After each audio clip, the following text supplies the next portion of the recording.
In the sacred city of Mecca, where mountains cast long shadows over ancient sands, a young boy climbed onto a platform no one dared approach.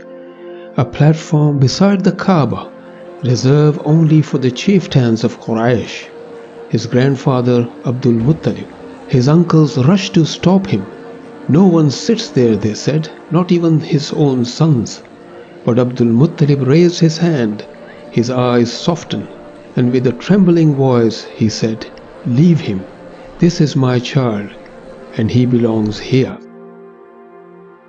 That child was Muhammad sallallahu alaihi wasallam. Muhammad was no ordinary child. He was quiet, kind, thoughtful. But more than that, everything he touched succeeded. One day, a few of his uncles had lost their camels.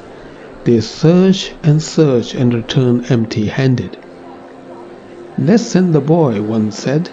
"Every time he tries, he finds. Maybe he will bring back even our camels." So they sent him, a boy barely 7 or 8 years of age, into the wild, unforgiving desert. The hours passed, then the sun fell, and still he didn't return. Abdul Muttalib's heart pounded. He paced the streets of Mecca, his face gripped with fear. "What have they done?" he whispered. "He's just a child."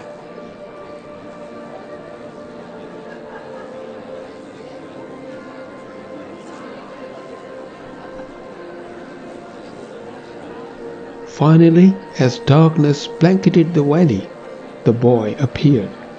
Tired, dusty, but safe, and behind him the missing camels.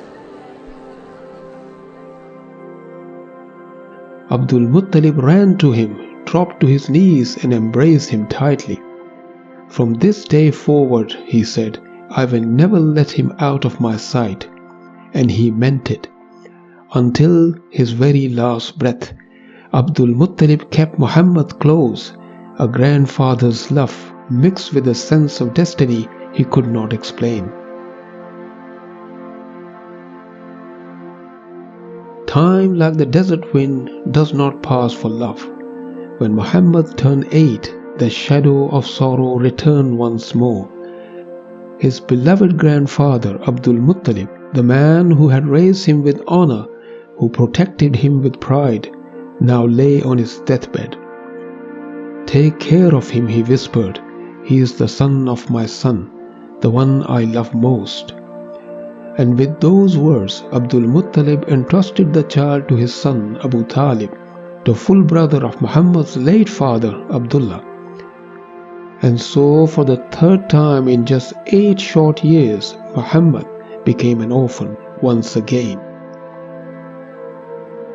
Abu Talib was a man of modest means, but he took the child in with open arms and a heart full of responsibility. Though his home was not filled with riches, it overflowed with compassion. Muhammad lived a simple life, one of a quiet service, humility, and patience. There are few stories from those early years. No books recorded his days. No poets wrote his name. He was not yet the light of revelation, only a boy growing up in Mecca, unseen by the world, yet watched closely by the one above. The first job he ever took was that of a shepherd. With a simple staff in his hand, he led flocks of sheep across the valleys of Ajiyat, just beyond the hills of Mecca. In a world full of pride, he chose humility. While others chased wealth, he chased silence. The Prophet would later say, "Every prophet was a shepherd, and so was I." He tended sheep for a few coins, quietly learning the lessons of leadership, lessons only the stars and the silence could teach: patience, gentleness, courage, compassion. To guard the flock, to guide the lost, to fight off the wolves, was it not all preparing him for something far greater?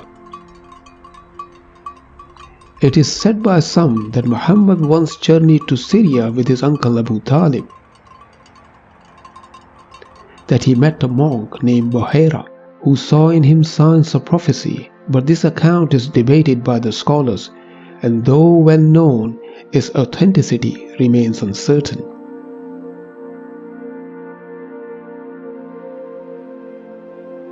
To the people of Mecca, he was just Muhammad ibn Abdullah, polite, truthful, helpful, but not yet extraordinary. In fact, many companions would later be shocked to learn that he used to tend sheep, because even they had never heard those stories. That was Allah's wisdom to protect His Prophet, to nurture him in silence, so that when the time came, there would be no doubt whose mission he was carrying. But not everything was silent. Around the age of 15, a war broke out, not for land, not for gold, but during the sacred months when fighting was forbidden. A crime had been committed, and the tribes of Quraysh, Aliyan and Kinana, to which Quraysh belonged, went to battle. It was called the Harb of Fijjar. Muhammad was too young to fight, but he was there, collecting stray arrows, returning them to his uncles on the battlefield. "I remember that war," he would later say, "and I do not regret being there." A teenage boy standing on the edges of conflict, watching the cruelty of tribal arrogance unfold, learning quietly what justice really meant. And then came a different kind of war. A man from Yemen was cheated in Mecca. A powerful merchant refused to pay him for his goods. The man pleaded for justice. He was ignored. So he composed a poem of pain, recited it before the Kaaba, and the city listened.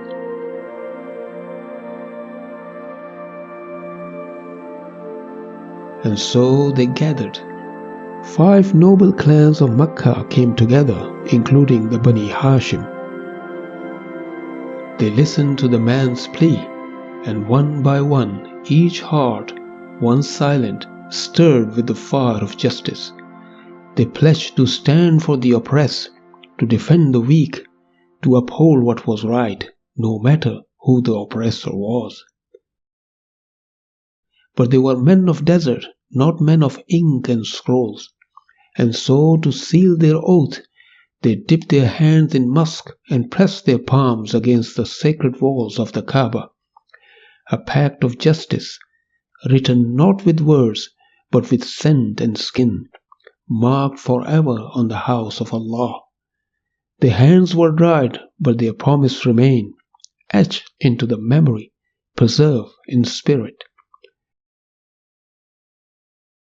Among them stood a young man in his early 20s, quiet, composed, watching it all unfold.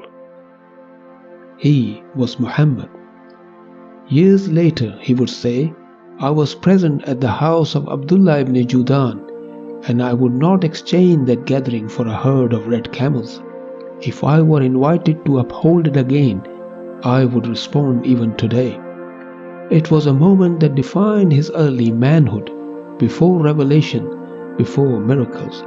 A life quietly nurtured by Allah, one moment of truth at a time.